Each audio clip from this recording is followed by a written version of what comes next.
Halo teman-teman yang udah pulang hari ini. Halo.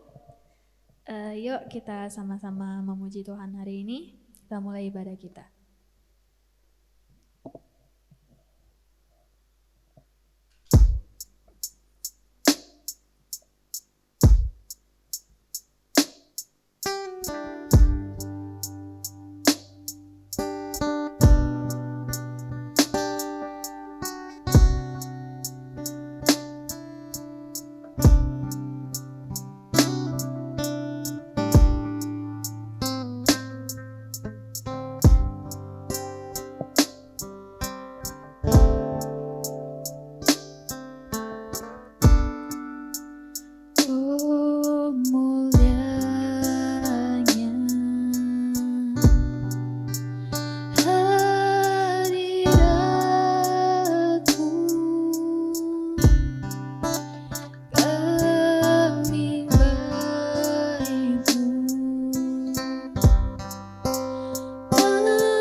kasih Tuhan untuk penyertaan-Mu pada hari ini. Kami boleh beribadah di tempat ini ya Tuhan.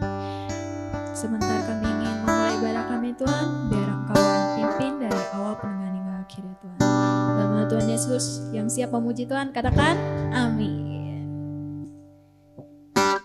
Yuk teman-teman boleh sapa kiri kanannya, apa kabar? Halo. Siap memuji Tuhan? Lebih semangat lagi, oke?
Yuk teman-teman, kita siapkan hati kita. Sebelum mendengar firman Tuhan, mari kita angkat pujian ini.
atas segalanya.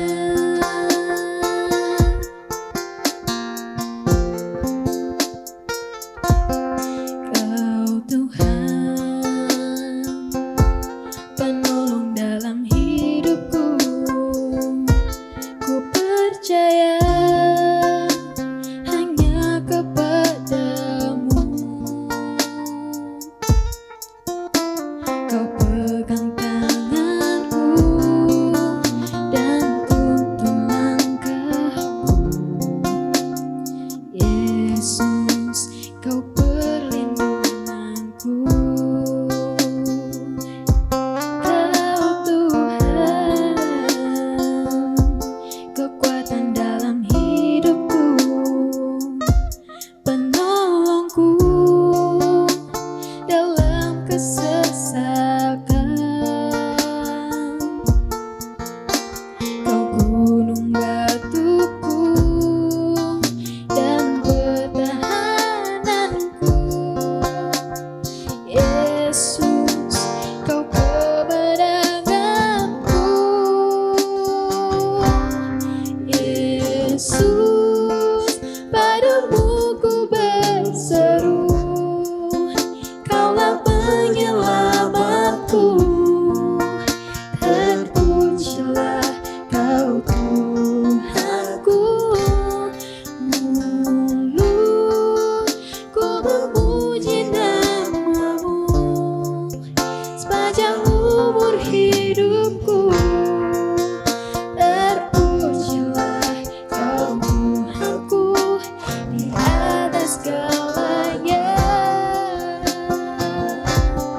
Yesus, padamu ku berseru. Kaulah penyelamatku.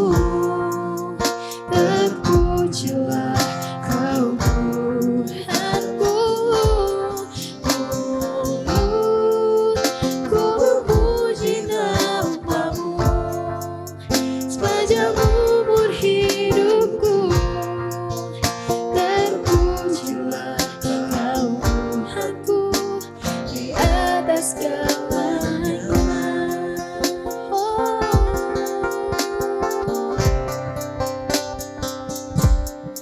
Yesus, padamu ku berseru. Kaulah penyelamatku.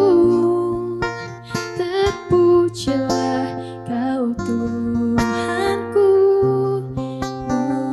Mulutku memuji nama-Mu sepanjang umur hidupku.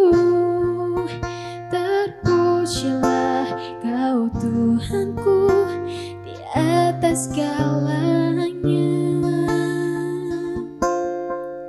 Terpujilah Kau Tuhanku di atas segalanya.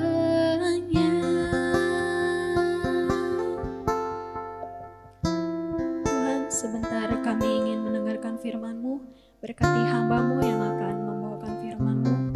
Biarlah apa yang Ia ucapkan dapat menjadi rema dan dari setiap kami, ya Tuhan. Makasih ya Tuhan, dalam nama Tuhan Yesus kami berdoa, haleluya, amin.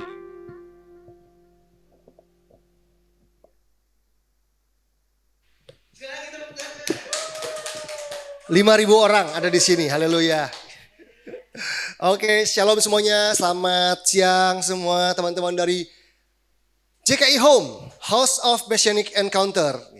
Gimana kabarnya semua? Iya, luar biasa. Yang paling enggak, Ibu Livi kakinya udah sembuh ya. Ya, karena ada kuasa dalam nama Yesus dan jamu-jamuan. Ya. Kita percaya ya. Karena Tuhan juga bisa memakai jamu-jamuan. Kita percaya bahwa jamu adalah alat Tuhan untuk menyembuhkan kita. So, teman-teman semua, mari kita belajar sesuatu pada pagi hari ini. Kita berharap apa yang kita pelajari bisa memperlengkapi hidup kita untuk hidup membentengi kehidupan kita. Ini kan yang jadi tema kita ya. Bagaimana kita membentengi kehidupan kita. Nah, yuk sama-sama kita buka Alkitab kita dari Mazmur 85 ayat yang ke-8. Mazmur 85 ayat yang ke-8. Atau kalau di Alkitab buku sama Alkitab elektronik tuh beda-beda gitu. Mazmur 85 ayat yang ke 8. Kalau di handphone ayat yang ke 8. Bukan berarti. Ayat yang ke 9 berarti. Kalau di handphone ayat yang ke 8. Nah, oke, ini dia. Mazmur 85 ayat yang ke-8, firman Tuhan bilang begini, "Aku mau mendengar apa yang hendak difirmankan Allah Tuhan. Bukankah ia hendak berbicara tentang damai kepada umatnya dan kepada orang-orang yang dikasihinya supaya jangan mereka kembali kepada kebodohan?"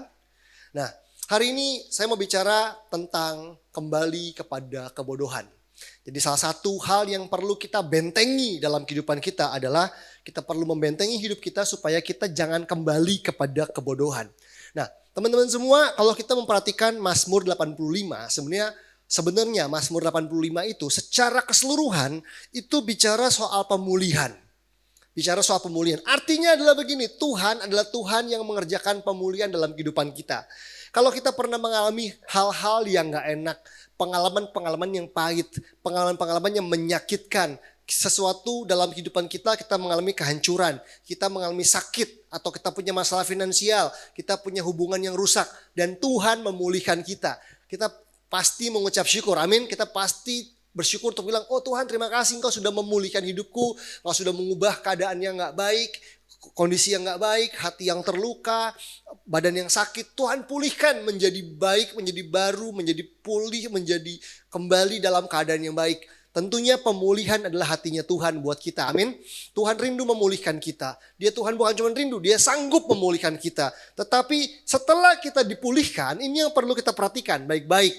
Tuhan mau kita mengerjakan pemulihan kita dan hidup dalam pemulihan tersebut dengan hidup yang maksimal. Kalau kita pernah mengalami masalah finansial, kalau kita pernah melakukan kebodohan-kebodohan, misalnya terjebak dalam hutang gitu ya, yang mencekik, yang memperbudak kehidupan kita dan kayaknya kita ngerasa gak enak banget ya punya utang. Aduh, keluarga gue tuh gak seneng banget deh punya utang, pokoknya menyiksa gitu. Begitu Tuhan menolong kita untuk pulih keluar dari kondisi yang banyak hutang, maka ini yang menjadi pesan Tuhan adalah jangan kembali pada kebodohan.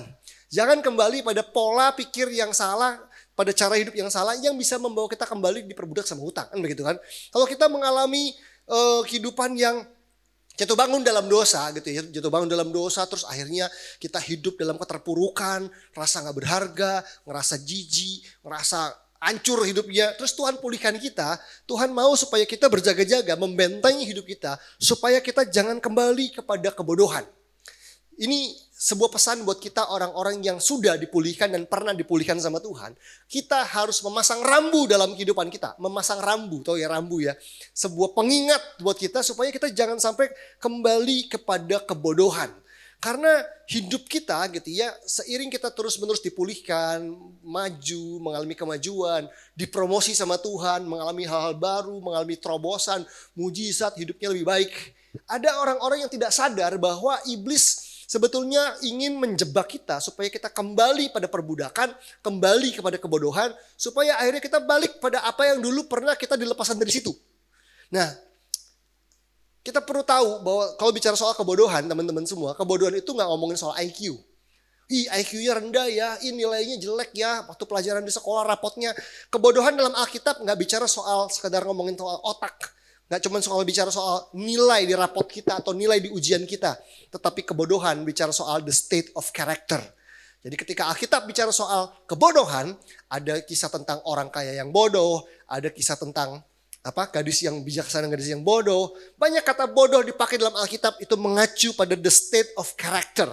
Artinya kebodohan bukan soal pengetahuan, bukan soal sekolah atau aku cuma lulusan SMA kan, belum pernah kuliah dan sebagainya. It's okay. Karena ada orang yang sampai S2, S3 kaya raya tapi tetap hidup dalam kebodohan, membuat keputusan yang bodoh yang mengakhirkan membawa pada penyesalan dan juga membawa pada kehancuran. Bahkan ada orang-orang yang dulunya berhasil mencapai kekayaan karena keputusan yang bodoh, dia bisa kehilangan semua yang ada dalam hidupnya dia. Ada orang-orang yang dari nol membangun pelayanan, teman-teman semua. Dan ketika dia sudah berhasil diberkati Tuhan dan berdampak, dia melakukan hal yang bodoh dan dia kehilangan semua yang sudah dia bangun. Jadi intinya bahwa kebodohan itu bicara soal karakter. The state of character, dan kebodohan itu adalah persoalan serius. Nah, saya ingin membahas dulu lebih dulu soal apa sih kebodohan itu gitu ya, arti katanya. Nah, saya nggak mau membuatnya simple hari ini, mau bikin sedikit rumit gitu ya, biar kelihatan pinter gitu ya, nggak kelihatan bodoh. Jadi saya ingin menggunakan beberapa kata dalam bahasa asing. Jadi saya akan menggunakan 3 kata dalam bahasa Ibrani dan 3 kata dalam bahasa Yunani, supaya kita punya gambaran. Kalau Alkitab nyebut kata bodoh itu artinya apa aja sih? Oke ya, ada 3 kata dalam bahasa Ibrani. Yang pertama kata evil. Evil dalam bahasa Ibrani, E-V-E-Y-L, evil. Evil itu artinya kira-kira begini, one who despises wisdom, orang yang mengabaikan, yang menepis hikmat, orang yang meremehkan hikmat, orang yang nggak mau diajar, orang yang meremehkan pengetahuan, itu orang yang bodoh. Jadi orang tuh kalau menganggap remeh hikmat, menganggap remeh nasihat, menganggap remeh pengetahuan, dia adalah orang yang bodoh. Makanya kebodohan adalah the state of character gitu ya. Even dia punya gelas S1, S2, S3, tapi kalau dia mengabaikan nasihat, hikmat, dia jadi orang yang bodoh. Evil. Yang kedua adalah kesil. K-E-S-I-Y-L. Kayak orang kesel gitu ya. Kesil gitu ya. Kalau tadi evil, kayak orang jahat, evil gitu ya. Jadi kesil. Kesil itu bicara soal the arrogant one. Seorang yang sombong dan arogan. Wow, ternyata ada hubungannya kesombongan dengan apa? Dengan kebodohan. Jadi orang yang sombong itu adalah orang yang nggak mau belajar dan nggak bisa diajar. Makanya kesombongan itu sangat dekat dengan kebodohan. Makanya kebodohan adalah soal the state of character. Yang ketiga, kata Ibrani yang ketiga adalah ba'ar gitu ya. Ba'ar itu dalam bahasa Ibraninya tuh punya arti gini, burn. Burn itu apa ya? Membakar, terbakar, consume, to heat, panas, memanaskan. So ini hubungannya sama apa sih? Ternyata ba'ar ini bicara soal burn, terbakar, panas, itu bicara soal hati yang panas, terbakar hawa nafsu. Ternyata kalau kita terbakar oleh hawa nafsu kita atau kita terbakar oleh kemarahan kita, hawa nafsu kita bisa membawa kita pada kebodohan. That's why kebodohan adalah soal the state of character gitu ya, bicara soal karakter kita. Itu yang pertama dari bahasa Ibrani. Sekarang dalam bahasa Yunani kata bodoh itu yang pertama berasal dari kata apron, A-P-H-R-O-N, apron. Apron itu artinya bisa gini, without reason, seseorang yang melakukan sesuatu tapi nggak ngerti alasannya apa, tujuannya apa. Lu kenapa kebaktian? Nggak ada sih, cuma disuruh temen. Nah, gitu. Lu kenapa beli mobil atau beli handphone itu? Gak tahu, lagi tren aja. Jadi orang tuh kalau tidak biasa merenungkan tujuan dan alasan kenapa dia mengatakan sesuatu, kenapa dia posting sesuatu, kenapa dia memutuskan sesuatu, itu jadi orang bodoh. Jadi kebodohan terjadi karena apa? Gak mikir panjang, gak memikirkan alasan yang tepat melakukan sesuatu. Apron itu juga bisa berarti senseless. Senseless itu kayak apa ya? Gak peka gitu. Sense-nya gak jalan. Gak peka sama orang lain, gak peka sama Tuhan gitu. Gak sadar akan apa ya? Ya gue buat ini karena gue seneng sih. Gue posting ini karena gue seneng sih. Dia nggak tahu bahwa apa yang dia lakukan itu bikin malu keluarga misalnya gitu ya. Itu membuat orang lain atau membuat perusahaan di mana dia bekerja juga dirugikan. Senseless. Kebodohan itu bicara soal orang yang tidak punya kepekaan. Acting rashly. Jadi apa ya? Bertindak sembrono, kasar, seenaknya, itu juga kebodohan. Ignorant, cuek. Nggak peduli, itu juga bicara soal kebodohan. Apron tuh luas juga, egoistik, orang yang mikirin diri sendiri, gitu ya. Itu jadi ternyata orang yang egois adalah orang yang ignorant, orang yang egois adalah orang yang bertindak semaunya. Orang yang egois dia adalah orang yang senseless, yang nggak care, nggak peduli dampak dari apa yang dia buat tuh ke orang lain. Itu bodoh. Makanya kebodohan adalah state of character. Yang berikutnya kebodohan anoetos. Anoetos artinya not understood, nggak mengerti, tidak punya pengertian. Jadi kalau melakukan sesuatu dia nggak mau belajar untuk memperoleh pengertian, nggak mau belajar untuk ngerti gitu ya. Itu anoetos. Yang terakhir, yang ketiga adalah kata moros. Moros dalam bahasa Yunani itu punya pengertian godless. Godless itu apa ya? Fasik gitu ya. Godless itu artinya tidak bertuhan. Godless itu artinya tidak holy. Termasuk dari kata moros ini muncul kata musterion. Musterion itu dalam bahasa lainnya tuh misteri, hidden things, secret. Jadi ternyata kebodohan itu juga berhubungan dengan mempunyai rahasia atau menyembunyikan dosa. Jadi kalau orang punya kesalahan dan punya dosa terus dia sembunyikan, dia nggak beresin, dia nggak perbaiki, itu juga membawa pada kebodohan. Lihat ya teman-teman, kebodohan itu punya arti yang luas, nggak ada hubungannya sama IQ, nggak ada hubungannya sama lulusan Harvard atau bukan, tapi bicara soal orang yang mengabaikan hikmat dan nasihat, kesombongan, dibakar oleh api asmara lagi, api hawa nafsu gitu ya, dan amarah gitu ya. Bukan asmara, amarah gitu ya. Terus without reason, orang yang senses dan sebagainya. Nah, coba kita lihat lagi Pengkhotbah 10 ayat yang pertama. Coba kita lihat beberapa ayat-ayat yang seru tentang kebodohan. Cek deh, kata bodoh tuh banyak banget di Alkitab. Banyak banget di Alkitab. Banyak banget di Alkitab. Pengkhotbah 10 ayat yang pertama. Lalat yang mati menyebab urapan dari pembuat urapan berbau busuk.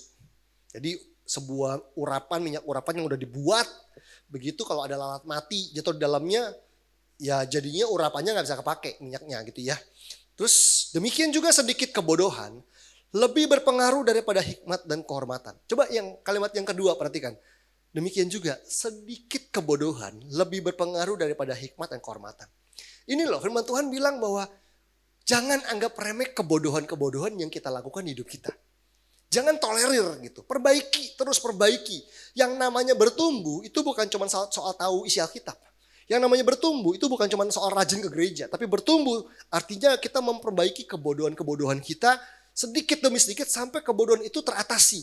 Karena kalau nggak diperbaiki sedikit kebodohan aja lebih berpengaruh loh daripada hikmat dan kehormatan. Lebih berpengaruh. Kadang-kadang kita nggak sadar kita melakukan kebodohan-kebodohan yang kita ulang-ulang sampai satu titik kita harus memutuskan kita mau lanjut hidup dalam kebodohan atau enggak. Saya pernah satu momen gitu ya dalam kehidupan saya sebagai pendeta nih hamba Tuhan pengkhotbah, satu kali ngerasa bahwa saya nggak kepengen orang tuh anggap saya bodoh.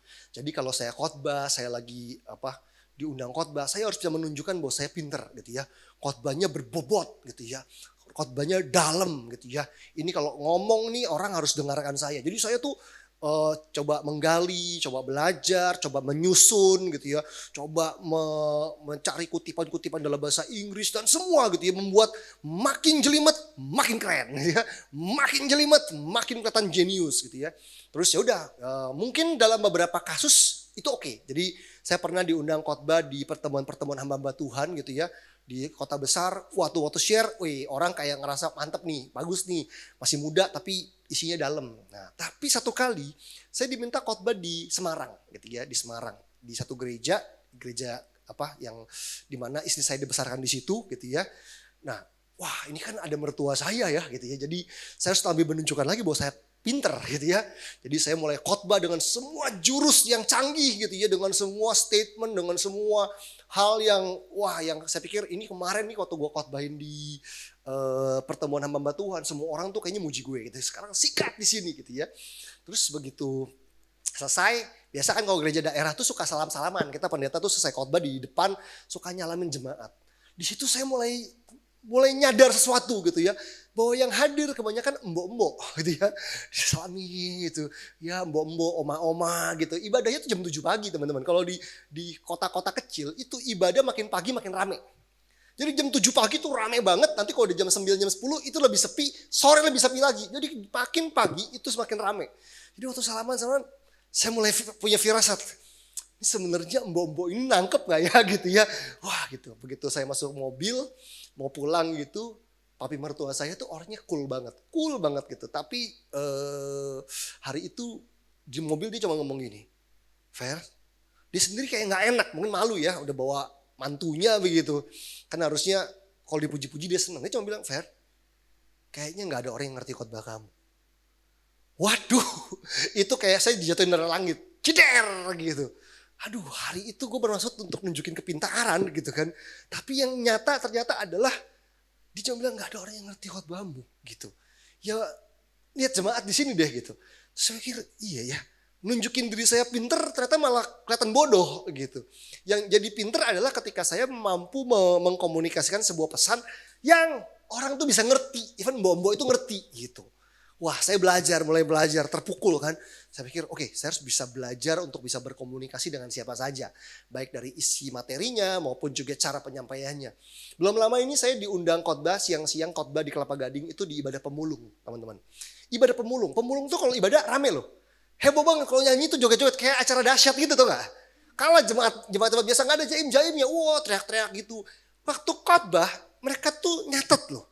Pakai buku tulis apa gitu nyatet sambil tuker-tukeran catatan gitu, ada yang ketinggalan poin gitu kan, terus tuker-tukeran gitu, sampai wih semangat banget. Nah, saya udah berapa kali khotbah di situ tapi udah lama. Nah kemarin datang lagi ke gereja itu, terus lihat masih sama nih gereja ini ya ibadah pemulung gitu ya.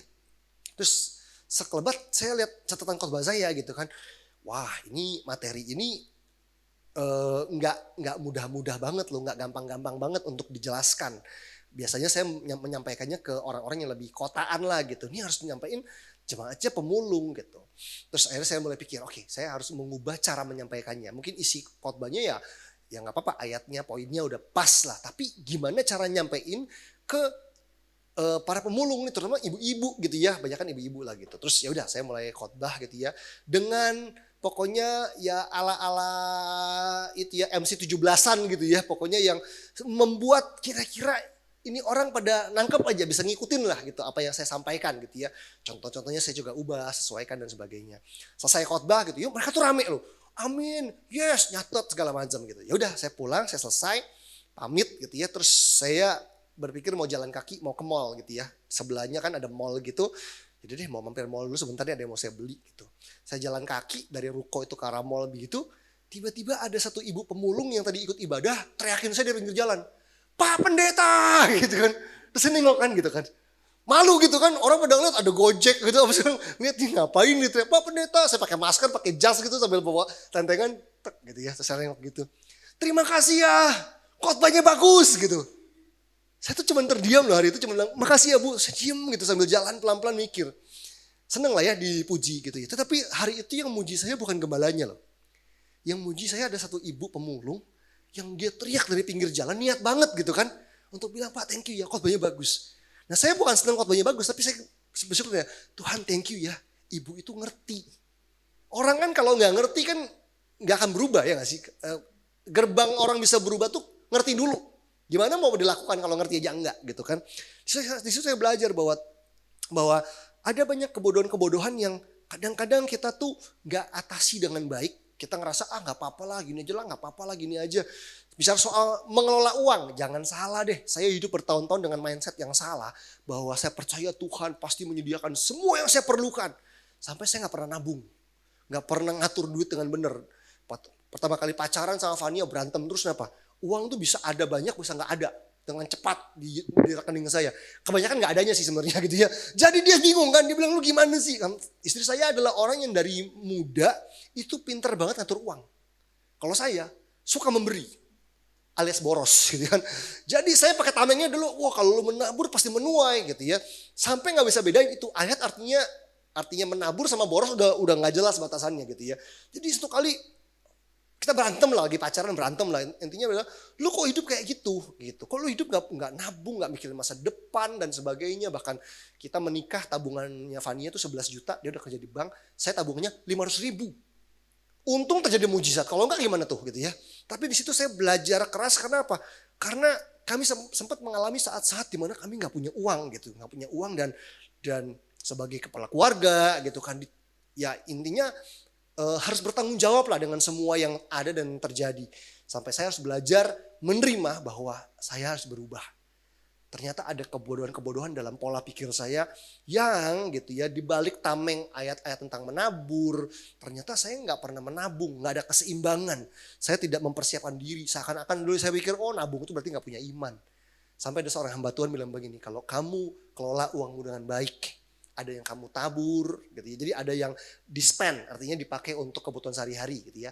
Ada yang di-save gitu ya, ada yang ditabung gitu ya. Menabung itu bukan berarti kamu gak punya iman, kata hamba Tuhan ini. Menabung ini artinya gini, kamu percaya bahwa Tuhan akan pakai kamu di masa depan. That's why kamu menabung, karena percaya bahwa ada sesuatu yang besar yang Tuhan kerjakan di masa depan. Kalimat itu tiba-tiba ngubah aja gitu kayak, iya ya. Kok selama ini gue merasa gue rohani ketika gue gak punya uang, percaya ntar Tuhan cukupin, percaya Tuhan pasti cukupin gue dan sebagainya. Begitu punya anak, begitu punya dari nggak punya kendaraan, punya motor, punya mobil. Teman-teman tahu ya kalau punya motor, punya mobil gitu ya, kita nggak cuma hidup gitu doang loh. Itu motor harus diservis, mobil juga sama. Waktu punya motor masuk bengkel gitu ya, ngecek 300.000. Pertama kali gitu kan. Begitu punya mobil, awalnya cuman kayaknya ada mau ganti oli doang deh. Kayaknya mau ganti oli doang. Begitu diperiksa, ada ininya rusak, ada ininya perlu diganti. Keluar 1,5 juta. Gitu ya. Tiba-tiba, nah paling pusing adalah kalau nggak punya tabungan gitu kan, nggak punya dana darurat dan sebagainya. Jadi tiba-tiba di bengkel gitu ya. Di bengkel tuh penuh tekanan, penuh amarah, penuh kebingungan, penuh pertanyaan Tuhan kau di mana dan sebagainya. Padahal kenapa kemarin dapat duit nggak nambung gitu kan. Saya sampai belajar bahwa ya ampun Tuhan, ternyata kemarin ini kalau saya berjaga-jaga, kalau saya perbaiki cara hidup saya, sebenarnya saya bisa nabung loh. Sebenarnya saya bisa loh kemarin tuh. Biasanya saya suka sadar begitu teman-teman kalau lagi pelayanan ya, diundang khotbah apalagi kerja di mall gitu ya, terus kita habis khotbah dapat persembahan kasih gitu ya, waduh itu kayaknya ingin menebus seluruh kelelahan hari itu pelayanan dengan beli cat time, makan dimsum semua gitu, justru habis semuanya. Dan akhirnya nggak punya tabungan, nggak bisa investasi, nggak punya planning keuangan yang baik dan sebagainya, sampai saya sadar bahwa saya harus punya asuransi, saya harus siapin sendiri, saya harus siapin ini itu dan sebagainya. Belajar dari mana? Dari kebodohan yang terjadi.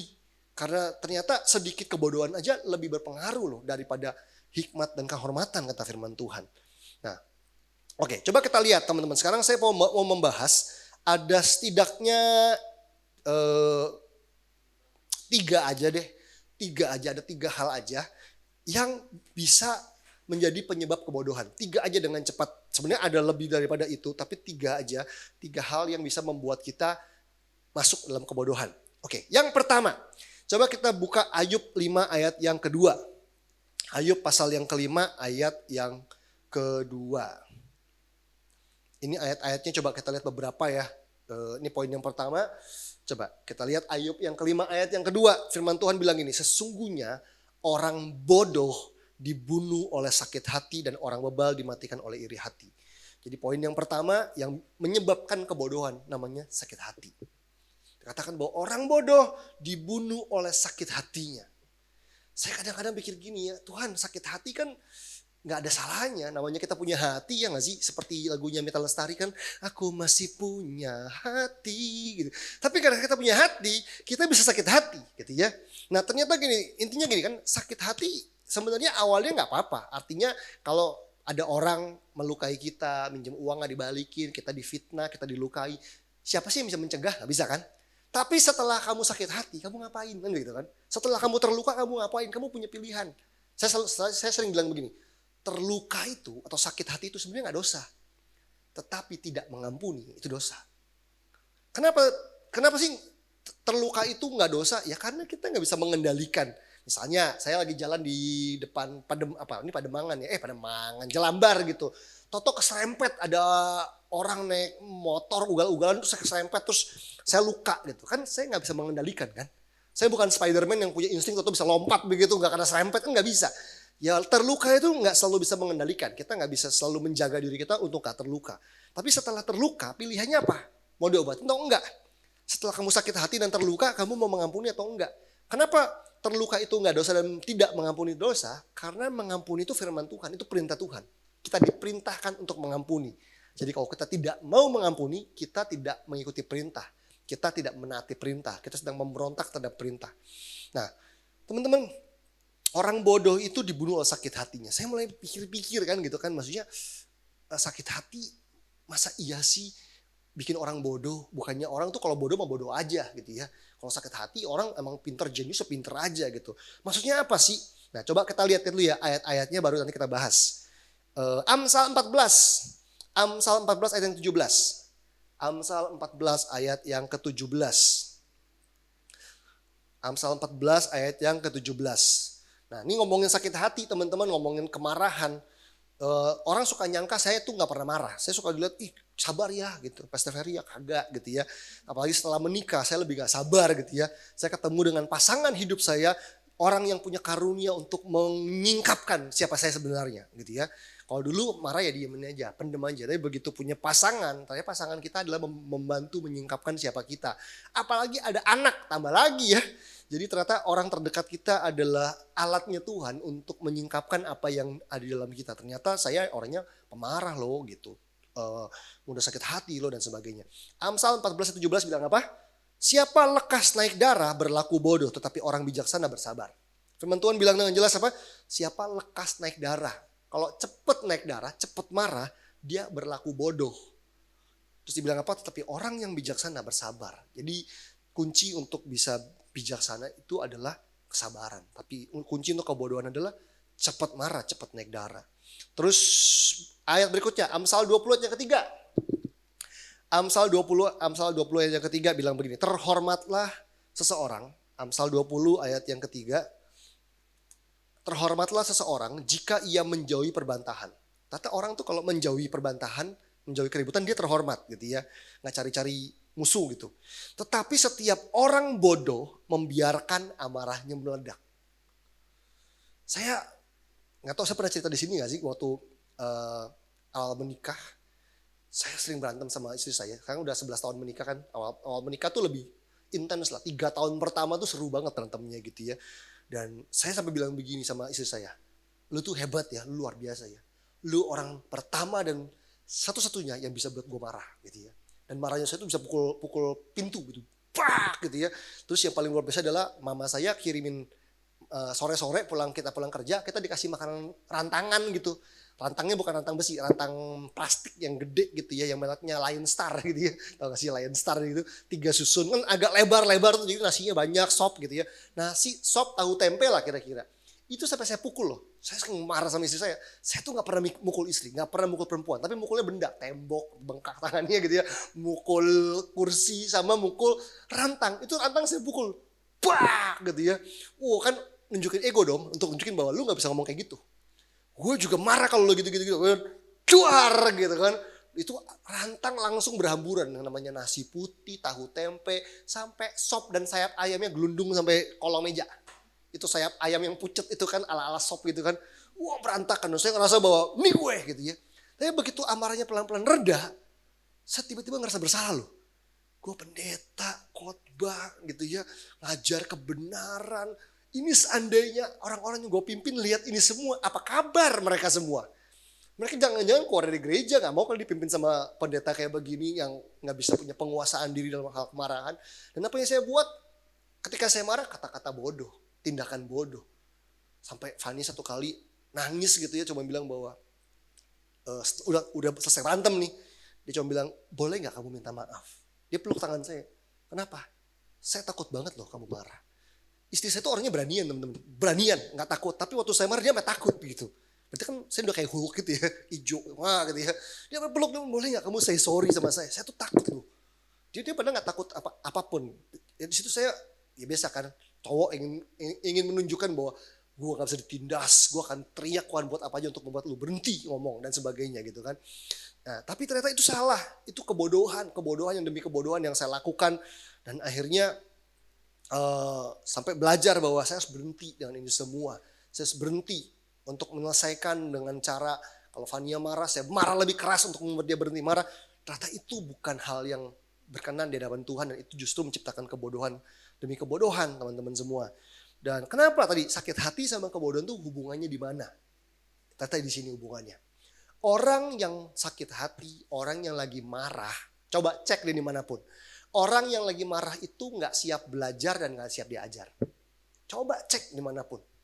Meskipun pendapatnya Fania bener nih, istri saya lagi ngomongin bener. Kalau saya lagi marah, ego lagi tinggi, gak mau tahu, gue gak peduli lo ngomong apa. Sama. Padahal yang dikasih ke saya tuh hal yang bener, hal yang baik kan. Coba lu hitung, coba lu pikir, dia kan kalau gini-gini gak bisa. Gue gak mau tahu, lu gak peduli, bodoh dan sebagainya. Tahu gak? Bayangin kalau orang menyimpan kepahitan bertahun-tahun. Ada satu teman saya satu kali kita mau janjian di sebuah mall gitu ya. Terus tiba-tiba dia bilang gini, gue gak mau ke mall itu ah. Bisa pindah mall gak? Saya tanya, kenapa? Kejauhan? Enggak. Gue benci sama owner mallnya. Pemilik mallnya, dia benci sampai dia gak mau injak satu mall di Jakarta. Gue bilang, lu lebay amat. Dalam arti, apa hubungannya itu pemilik juga gak peduli. Lu ada di situ juga dia, lu juga gak kenal gitu ya dan sebagainya gitu. Tapi ada orang-orang yang hanya karena dia sakit hati sama seseorang. Tahu gak teman-teman kalau sakit hati gini ya. Misalnya gini, saya sakit hati sama Firdi, sama Pastor Firdi nih. Semua yang dia suka saya gak suka. Orang tuh kalau sakit hati temennya gitu kan. Kalau lu suka dimsum, gue gak suka dimsum gitu ya. Nah gitu kan. Untung gini ya, untung kalau lu suka cewek, gue gak suka cewek. Jangan ya, moga-moga itu gak terjadi gitu ya. Nah, maksudnya saya ngerti ya. Maksudnya gini, orang tuh kalau sakit hati tuh suka nyari lawannya gitu. Orang yang dia benci suka apa, dia suka cari lawannya. Bener gak sih? Pokoknya kenapa? Bawaannya gitu. Kayaknya kalau lu begini, gue gak mau ininya gitu. Nah orang, kenapa kalau orang sakit hati itu jadi bodoh? Karena gak siap diajar, mengeraskan hati, nutup hati. Itu sebabnya sakit hati itu sangat dekat dengan kebodohan. Makanya orang kalau mau dengar suara Tuhan, mau dipulihkan, mau bertumbuh, dia harus bereskan sakit hatinya supaya dia gak tinggal dalam kebodohan. Apalagi kembali sama kebodohan. Nah itu yang pertama. Yang kedua, selain sakit hati ini yang kedua. Amsal 26 ayat yang ke-11. Amsal 26 ayat yang ke-11. Amsal 26 ayat 11 firman Tuhan bilang begini, seperti anjing kembali ke muntahnya, demikianlah orang bebal yang mengulangi kebodohannya. Ini hal yang perlu kita bentengi hidup kita. Yang pertama dari sakit hati, yang kedua dari yang namanya kebebalan. Jadi katakan anjing kembali kepada muntahnya, seperti itu orang bebal yang mengulangi kebodohannya. Tahu gak sih orang bebal itu apa? Simpelnya begini, orang bebal itu adalah orang yang udah tahu ini salah, dia tetap buat, dia tetap lakukan. Dia gak mau dengerin nasihat. Orang bebal itu kayak begitu. Nah dibilang orang bebal itu adalah orang yang akan mengulangi kebodohannya. Udah tahu itu gak bekerja, udah tahu itu nggak works, dia tetap lakukan. Pernah dengar sebuah cerita begini nggak? Ada satu orang, dia kerja di sebuah perusahaan IT, dia sudah kerja 10 tahun. Gajinya sama jabatannya segitu-gitu doang. Udah 10 tahun kerja, dari awal masuk tuh posisinya di situ, gajinya segitu. Dia protes, dia bilang, Pak, saya ingin naik gaji dan saya ingin dipromosi. Saya nggak terima. Kenapa? Karena saya sudah berpengalaman 10 tahun. Tolong saya dipromot, jangan nggak adil gitu dong. Bosnya cuma bilang begini, no, kamu nggak punya pengalaman 10 tahun. Loh, mana bisa? Saya udah kerja 10 tahun. No, kalau lihat dari sekarang, kamu tuh tidak mengalami kemajuan, even kerja 10 tahun. Nggak maju-maju hidupnya, nggak maju-maju pekerjaannya. Jadi kamu adalah orang yang punya pengalaman 1 tahun diulang 10 kali. Ngerti ya? Jadi pengalaman dia tuh memang pengalaman orang kerja setahun, cuman diulang gitu ya 10 kali. Jadi kamu kerja 10 tahun, pengalamanmu, kemampuanmu di situ doang. That's why kamu nggak akan dapat tambahan lebih soal promosi, soal gaji dan sebagainya. Karena kamu cuma lama kerjanya, tapi sebenarnya kemampuanmu di situ doang. Kamu orang yang kerja setahun, pengalamannya setahun, cuma diulang 10 kali. Jadi kayaknya kerja 10 tahun tuh. Tapi pengalamannya nggak 10 tahun, cuma pengalaman setahun doang sebenarnya. Nah teman-teman, itu orang yang bebal. Orang yang bebal adalah orang yang tidak mau belajar. Dan bahkan saya harus belajar untuk bisa belajar dari siapapun. Orang yang lebih junior, dari Adriel anak saya, harus bisa belajar dari hal apapun. Karena orang kadang-kadang gini kan, oh aku mau dengerin nasihat kalau yang dengerin aku atau yang ngomongin itu Pastor Philip Mantova, Pastor Johan Mogi, siapa lagi lah, Jeffrey Rahmat gitu ya. Orang-orang yang besar, masalahnya orang-orang yang besar tuh mungkin gak ada di hidup kita. Yang ada bahkan orang-orang sederhana, orang-orang yang kita kenal apa adanya. Bahkan orang-orang yang kadang-kadang kita gak look up, karena gitu doang hidupnya. Tapi orang tuh kalau rendah hati dia bisa belajar dari manapun. Saya ingat banget sebuah ilustrasi gitu tentang cangkir dan teko gitu ya. Teman-teman kalau mau minum teh gitu ya di restoran dimsum kan kita suka mesen itu ya. Mesen itu dong Chinese tea, Kuan Yin tea, chrysanthemum yang dikasih teko sama cangkir kecil kan gitu kan. Nah kalau kita nuang posisi cangkirnya ada di bawah ya nggak sih? Cangkirnya di bawah, tekonya di atas kan? Karena apa? Berkat pengetahuan semua turunnya ke tempat yang lebih rendah. Jadi orang tuh kalau rendah hati, dia akan bisa terisi hidupnya. Coba sombong, cangkirnya di atas, tekonya di bawah. Emang bisa begini airnya? Nggak bisa gitu. Makanya orang tuh kalau sombong, dia kosong. Kelihatannya aja kayaknya hebat, tapi kosong. Tapi orang kalau rendah hati, dia bisa belajar dari siapapun, dari momen apapun dia bisa belajar. Nah ini yang kita harus protect hidup kita dari ini teman-teman.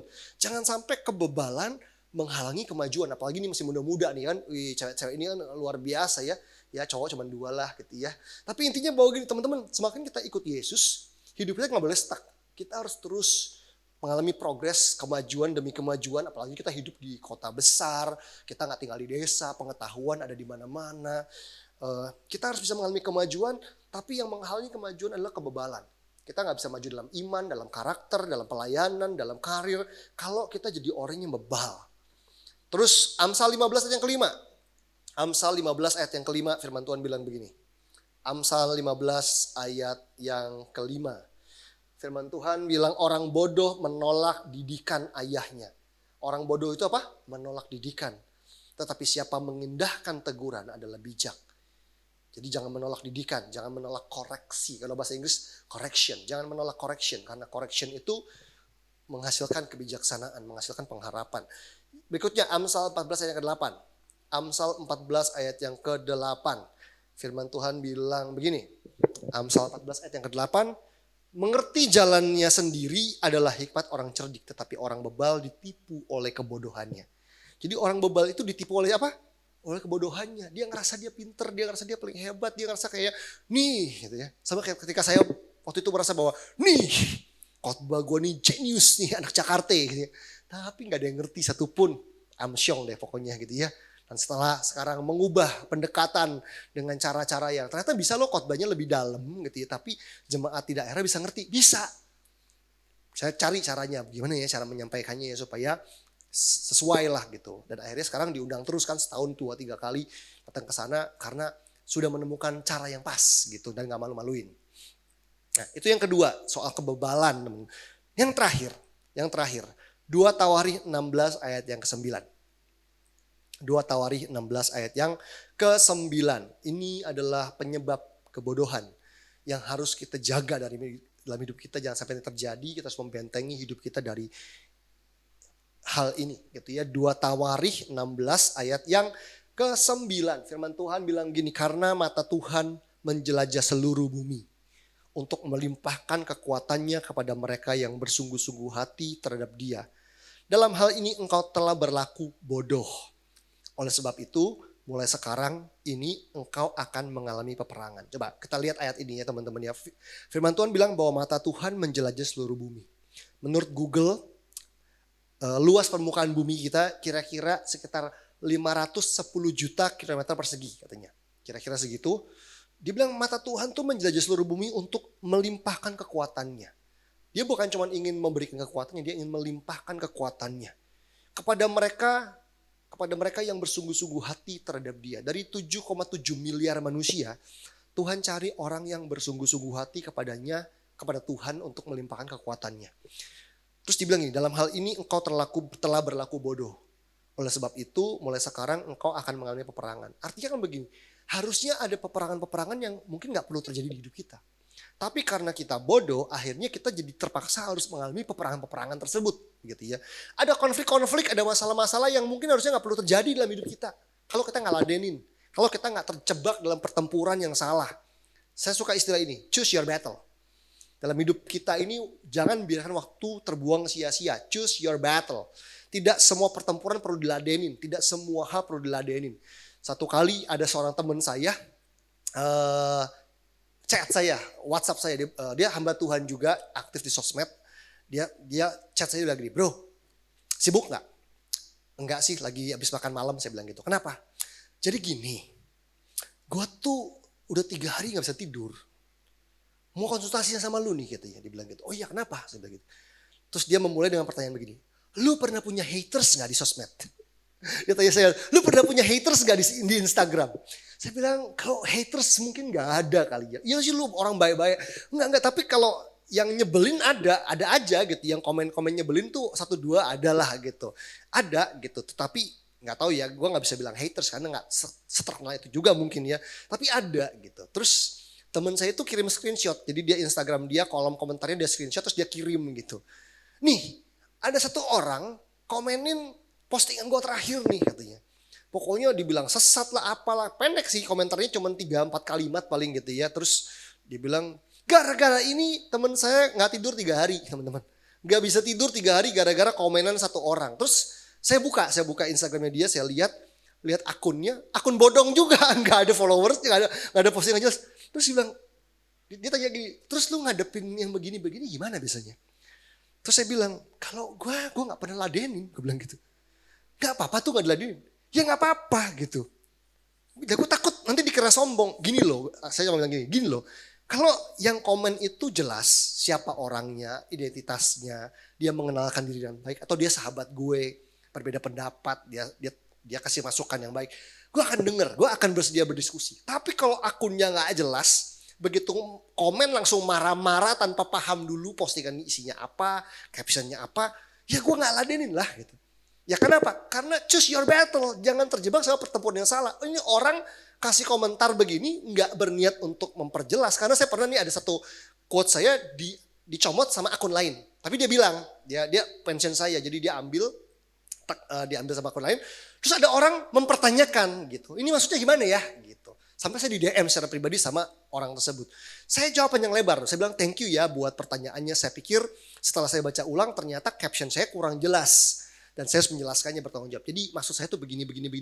Terus saya DM, terus saya jawab juga di kolom komentar. Ternyata orang itu seneng. Dan saya bilang, nah kalau yang begitu saya ladenin, saya bilang gitu. Karena niatnya baik gitu ya. Dia ingin klarifikasi dan kalau saya salah saya minta maaf juga. Tetapi kalau kagak jelas, itu tadi choose your battle. Nggak semua pertempuran perlu diladenin. Nanti malah jadi kegiring pada pertempuran yang ini malah tambah gak bisa tidur kan gitu. Nah di situ teman saya mulai, oh gitu ya, iya gitu. Karena nggak semua pertempuran itu perlu diladenin. Dan ketika bicara soal peperangan, ternyata kalau kita berlaku bodoh, kita jadi kejebak sama peperangan-peperangan yang mungkin nggak porsinya kita, bukan bagiannya kita teman-teman. Jadi paling menyedihkan tuh kalau gini, ini pertempurannya kita nggak mau hadepin. Tapi bidang yang bukan pertempuran kita malah masuk ke sana, kan itu bodoh kan? Harusnya hadapin pertempuranmu dan jangan hadapin pertempuran yang bukan pertempuranmu lah begitu. Dan di sini dikatakan bahwa salah satu yang menyebabkan kebodohan adalah ketika kita nggak bersungguh-sungguh hati sama Tuhan. Jadi bicara soal sungguh-sungguh hati itu bukan cuma hari Minggu. Bukan cuma kebaktian atau pelayanan. Tapi saya percaya bahwa setiap hari kita harus bersungguh-sungguh sama Tuhan. Amin. Di rumah, di sekolah, di kampus, di pekerjaan. Yuk sungguh-sungguh sama Tuhan. Orang yang bersungguh-sungguh sama Tuhan adalah orang yang menghormati Tuhan dalam segala hal. Orang yang bersungguh-sungguh sama Tuhan adalah orang yang selalu memulai harinya bersama dengan Tuhan. Dan menghormati firman Tuhan. Orang yang bersungguh-sungguh sama Tuhan adalah orang yang kalau membuat keputusan gak asal. Dia akan mempertimbangkannya baik-baik apakah ini melanggar firman Tuhan atau enggak. Dia akan mendoakannya, dia akan minta waktu sama orang, tunggu gue gak bisa mutusin sekarang. Boleh gak gue berdoa dulu seminggu dan sebagainya. Teman-teman saya percaya bahwa kalau kita bersungguh-sungguh sama Tuhan, hati kita sepenuhnya buat Tuhan, maka akan terhindar dari kebodohan-kebodohan. Kita akan terhindar dari banyak kebodohan yang terjadi deh. Gitu. Kerasa deh kalau kita lagi menjauh sama Tuhan, banyak banget kebodohan yang gampang terjadi dan kita lakukan. Tapi waktu kita bersungguh-sungguh sama Tuhan, kita serius sama Tuhan, kita menghormati kehadiran Tuhan dimanapun dan kapanpun, saya percaya bahwa kita akan jadi orang yang terhindar dari kebodohan. Kita bisa membentengi hidup kita dari kebodohan. Satu kali saya mendengar sharing dari mamanya dari Pastor Jeffrey Rahmat. Ini waktu saya masih muda. Mamanya namanya Tante Giok. Itu pernah share membahas soal Yusuf gitu ya. Dia Tante Giok satu kali bilang begini bahwa dalam hidup kita yang paling penting itu takut akan Allah. Dia share simple banget gitu ya. Mamanya Pastor Jeffrey itu gak pernah khotbah teman-teman. Bukan pengkhotbah. Tapi dia satu kali share di tengah-tengah anak-anak muda lagi ngumpul di rumahnya. Yang paling penting itu hidup tuh takut akan Tuhan. Kenapa? Karena ada momennya kita tuh kayak Yusuf gitu. Maksudnya gini. Memang ada kalanya kita mau buat sesuatu nih yang salah. Takut ketahuan ya. Aduh kalau gue ambil duit ini ketahuan nanti. Ntar gue di penjara. Ntar gue dimusuhin. Nanti gue disidang. Aduh kalau gue selingkuh ketahuan nanti gue dimaki-maki sama pasangan gue dan sebagainya. Nah tapi pertanyaannya begini. Saat kita dapat sebuah kesempatan atau godaan. Yang hari itu kalau kita buat. Kalau kita masuk ke dalamnya. Gak ada orang yang tahu. Gimana? Ada sebuah kesempatan untuk mencuri uang. Dan hari itu kita bisa yakin gak ada yang tahu nih kalau gue lakukan ini. Atau ketidaksetiaan dengan pasangan. Hari ini kalau gue maju nih, gak ada yang tahu. lagi di luar kota sendirian misalnya dan sebagainya. Gimana? Nah di situ Tante Giok cuma bilang begini bahwa satu-satunya hal yang bisa mencegah kita berbuat dosa adalah kalau kita punya the fear of the Lord. Takut akan Tuhan. Nah orang yang sungguh-sungguh sama Tuhan adalah orang yang punya takut akan Tuhan. Artinya gini, kita gak bikin dosa karena takut ketahuan. Kita gak bikin dosa karena kita takut akan Tuhan. Apa sih takut akan Tuhan? Takut kehilangan Tuhan. Takut kehilangan rencananya. Takut kehilangan hadiratnya dalam kehidupan kita. Saya berkali-kali ada di luar kota tanpa istri saya, tanpa Fania. Fania juga berkali-kali juga ada di Jakarta tanpa kehadiran saya. Apa yang menjaga kita? Kita melatih yang namanya the fear of the Lord. Takut akan Allah itu harus dilatih dalam hidup kita supaya sekalipun saya gak ketahuan, saya tetap gak buat dosa. Sekalipun saya gak ketahuan, saya tidak melakukan hal yang gak benar, yang mendukakan hati Tuhan. Karena meskipun orang lain gak lihat, pasangan gue gak lihat, tapi kan ada Tuhan yang tinggal dalam gue, kan gitu kan. Itu harus dibangun, itu yang namanya kesungguhan hati. Itu yang namanya kesungguhan hati dan kesungguhan hati ini akan mencegah kita dari hal-hal yang bodoh yang bakal kita sesali dalam hidup kita, teman-teman. Nah, bicara soal kebodohan gitu ya, ini untuk menutup semua yang saya bagikan pada hari ini. Setiap kali saya khotbah tentang kebodohan ini, setiap kali saya punya peluang untuk membahas tentang tema ini, saya teringat sama seorang sahabat saya. Saya pernah punya satu sahabat yang sangat dekat. Sahabat yang di masa muda kami sama-sama dipakai Tuhan. Kami usia belasan tahun nih masuk sekolah teologi. Kami sama-sama berdoa bilang, Tuhan pakai kami buat generasi ini. Itu doanya bareng-bareng lah kira-kira sama teman saya ini. Nah masalahnya teman saya ini tuh berapa step lebih maju dari saya zaman itu. Umur kami sama, cuma beda sebulan. Saya lebih tua sebulan doang gitu. Tapi dia lebih maju. Dari umur belasan tahun sahabat saya ini udah KKR keliling Jawa. Diajak gitu ya sama mentornya keliling Jawa, doain orang sakit. Sampai orang yang matanya cuma ada putih doang, didoain sama dia. Nih dia masih umur 17-an tahun kali ya, masih SMA. Itu itemnya keluar loh. Jadi teman saya ini dipakai Tuhan dahsyat banget dalam pelayanan. Terus waktu kuliah gitu ya, waktu pelajaran homiletics berkhotbah, saya ngeliat dia mah, gila dia sih paling gape satu angkatan kali ya. Saya bahkan belajar dari dia. Khotbah tuh harus begini ya gitu. Saya tiru beberapa stylenya dia hari itu karena saya benar-benar sampai saya lulus 2004, saya lulus sekolah teologi, saya nggak bisa khotbah loh. Dan dia tuh udah khotbah dari umur belasan tahun, 17 tahun udah KKR di Jawa. Terus kenal hamba Tuhan, waduh, dia cerita gue ketemu pendeta ini, gue gak kenal siapa-siapa gitu kayak, aduh pokoknya gue jauh, kita sahabatan makan bareng tapi jauh banget, dia udah di mana, saya di mana gitu, tapi dia sahabat yang baik. Pokoknya sampai dia menikah, saya juga menikah, kita duduk bareng-bareng satu kali di rumahnya dia ngobrol-ngobrol. Seru ya, kita punya pasangan dari single sampai kita punya istri masing-masing gitu. Sama teman-teman yang lain kita pelayanan bareng tuh wow banget ya, gak nyangka ya. Sampai satu ketika saya dapat kabar dari salah satu jemaat dari teman saya ini di luar negeri. Dia mengembalakan di luar negeri. Kebetulan jemaatnya dia itu anak rohani saya. Jadi saya punya anak rohani yang pergi ke kota tersebut, ke negara tersebut. Berjemaat di situ, dia kontak saya, dia bilang, Pastor, lu tahu nggak temen lu nih gembalanya kita hilang dari gereja. Kita kan bingung kan, yang biasanya hilang kan domba, ini gembalanya hilang. Bayangin nggak gereja ada jemaatnya gembalanya nggak ada, kan kita juga bingung. Saya tanya, saya waktu itu lagi di Jepang, lagi liburan di Jepang, lagi malam mau tidur di sebuah kamar yang kayak kamarnya Nobita begitu kan, nyewa kamar di Airbnb. Terus, what? Maksudnya gimana sih? Saya bilang gitu, beneran. Gembala kita tuh gak pernah muncul lagi, hilang, semua bingung menatuannya. Wah, saya coba kontak teman saya.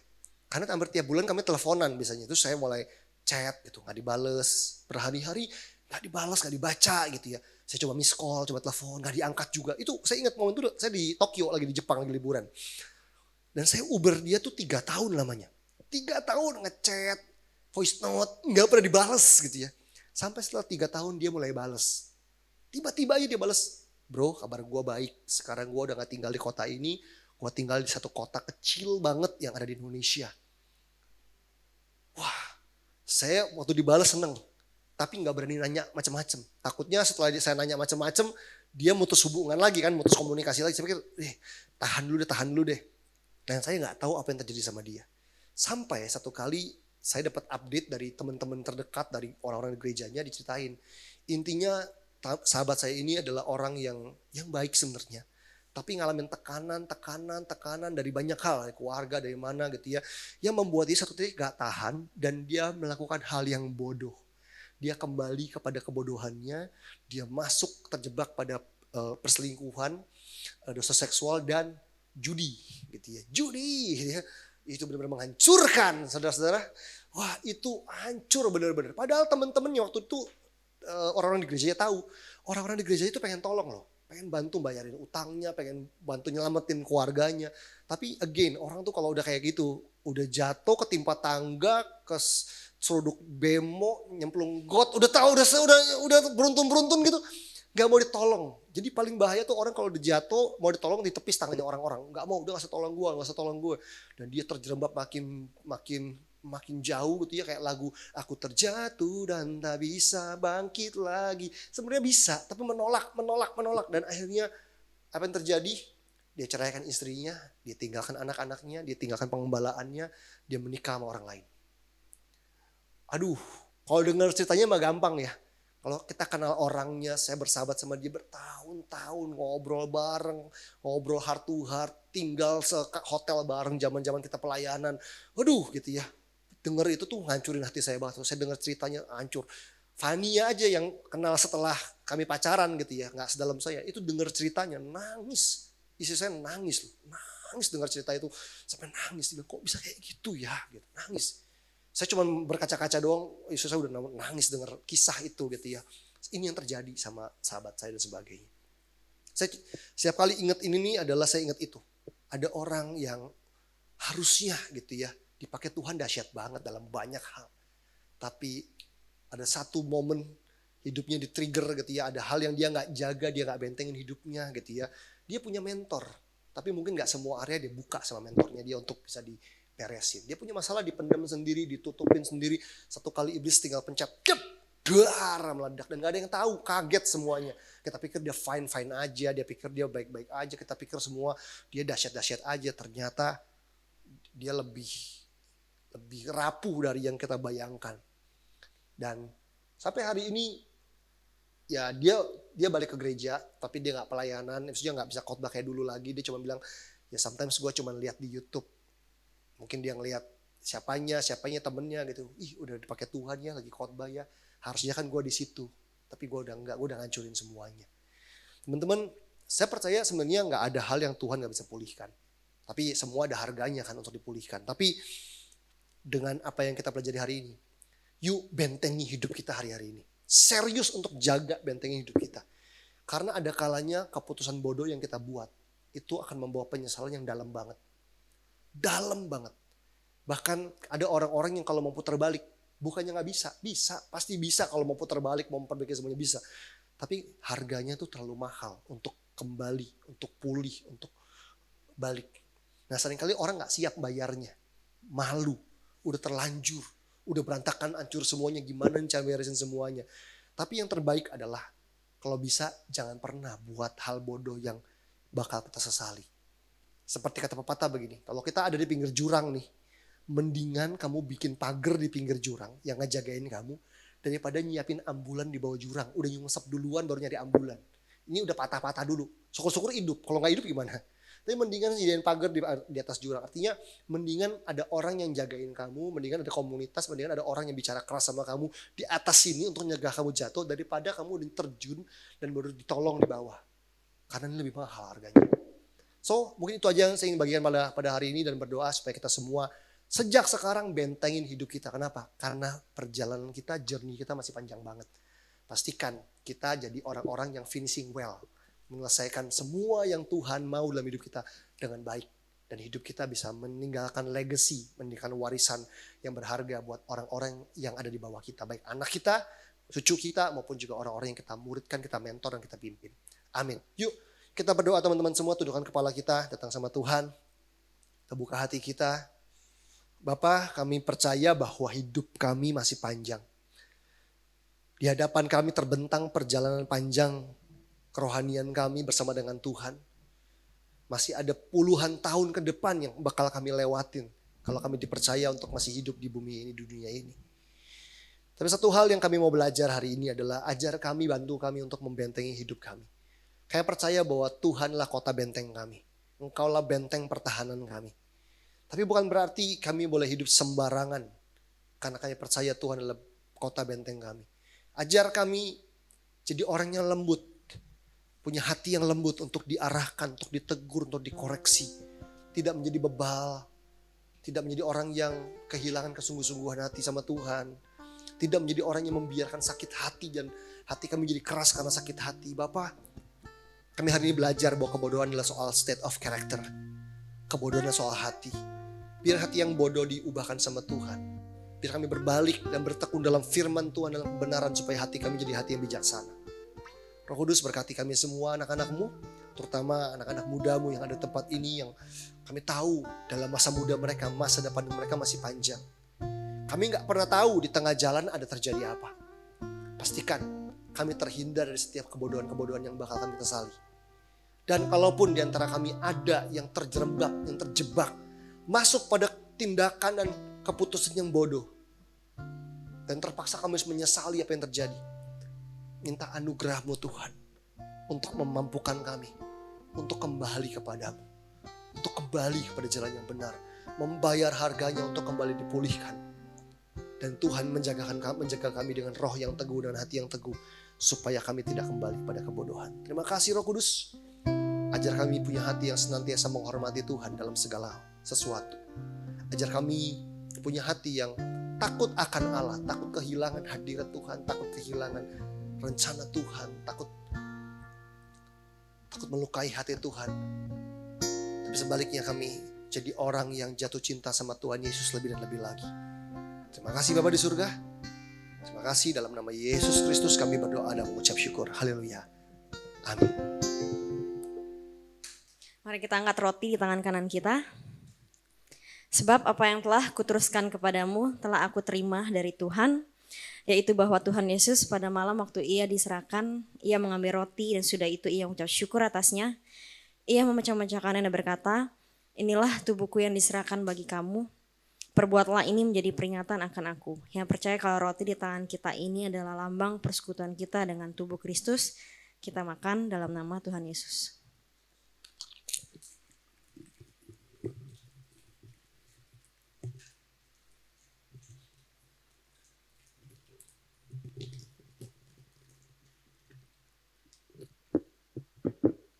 Kita angkat cawan di tangan kanan kita.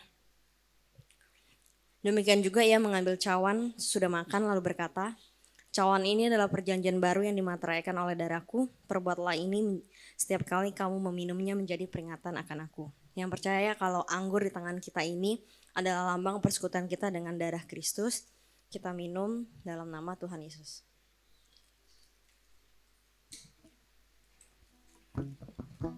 Mari anak-anak ini sayang Tuhan, kita nyanyikan doa berkat.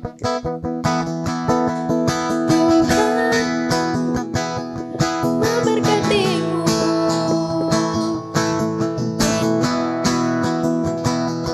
melindungimu,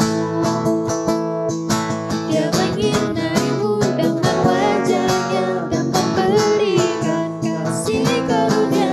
Tuhan mengharapkan wajahnya dan memberi damai sejahtera.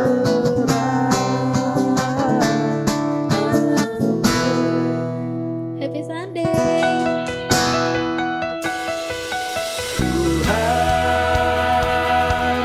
memberkatimu. Tuhan melindungimu. Dia menyinarimu dengan wajahnya dan memberikan kasih karunia. Tuhan menghadapkan wajahnya dan memberi damai sejahtera.